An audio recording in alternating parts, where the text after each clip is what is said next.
મેં જયારે કપાસીનું ઓપરેશન કરાવ્યા ઘણા લોકો પૂછતા હતા કે કપાસીનું ઓપરેશન કરાયા પછી ફરીને કપાસી થાય છે કે નથી થતી, પણ જયારે ઓપરેશન કરાવીને ત્યારે ડોક્ટર તો એમ કહે છે કે તમે એકવાર ઓપરેશન કરાવો પછી નથી થતી, પણ ડોક્ટર છે ને કઈ ગેરંટી ના લે કે નહીં થાય, નહીં જ થાય એમ.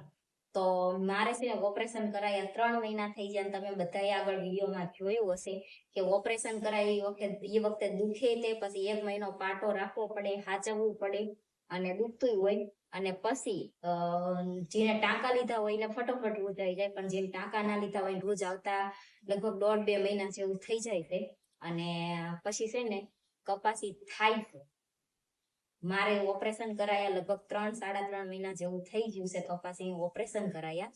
અને અત્યારે હવે મને એવું લાગે છે કે પાછી કપાસી થોડી જેટલી હતી એટલી નહીં, પણ એના કરતા થોડી થાય છે એમ. એટલે ઘણાને એવું પૂછતા હતા કે ઓપરેશન કરાયા પછી થાય છે કે નથી થતી, તો આ ડોક્ટર એવી ગેરંટી નથી લેતા કે નહીં જ થાય.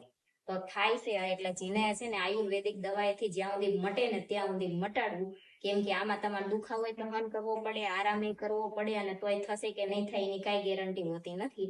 એટલે જ્યાં સુધી બને ત્યાં સુધી આયુર્વેદિક દવાઈથી મળતી હોય ત્યાં સુધી ઓપરેશન ના કરે.